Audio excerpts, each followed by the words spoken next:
শনিদেবের কুপ্রভাব নিয়েই বেশিরভাগ সময় আলোচনা করা হয়।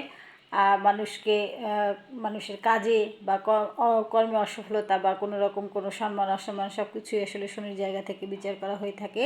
একজন জ্যোতিষী আপনার শনির জায়গাটিকে দেখেই বুঝতে পারবে আপনি কী অবস্থার মধ্যে আছেন, কি কোন হালে আছেন। তো সেক্ষেত্রে আপনি নিজেই দেখুন, যদি কতগুলো সাইন আছে এগুলো যদি আপনার হাতে থাকে, তাহলে ধরা হয়ে থাকে যে শনিদেবের সুদৃষ্টি আপনার উপর আছে। প্রথমেই আপনার এই জায়গাটি অর্থাৎ শনির এই জায়গাটি একটু উঁচু থাকতে হবে। আমার এখানটা যেমন নিচু আছে, উঁচু থাকতে হবে। এই জায়গাটার মতো এরকম উঁচু যদি থাকে তাহলে আপনি ধরে নেবেন আপনি শনির আশীর্বাদ পুষ্ট একজন লোক। সেক্ষেত্রে আপনার জীবনে বাধা বিপত্তি, হয়রানি, পেরেশানি অনেকটাই কম হবে। এবং আপনার আঙুলে যদি এরকম একটা চক্রচিহ্ন থাকে, অনেক খেয়াল করলে দেখা যায়, ম্যাগনিফাইড লেন্সে দেখা যায় যে চক্রচিহ্ন আছে কি না।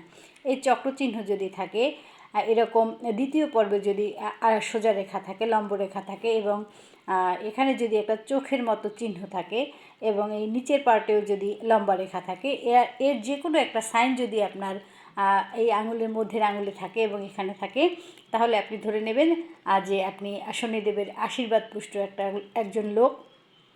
সেক্ষেত্রে শনিদেবের আশীর্বাদ ধরে রাখারও একটা ব্যাপার আছে।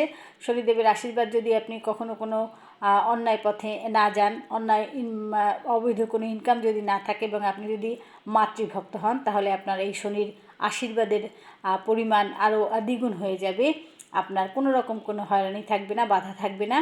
আপনার ইনকাম সৎ হতে হবে এবং মায়ের প্রতি আপনার শ্রদ্ধা ভক্তি অত্যন্ত ভালো থাকতে হবে। তাহলে শনিদেবের এই আশীর্বাদ আপনার উপরে দ্বিগুণভাবে বর্ষিত হবে।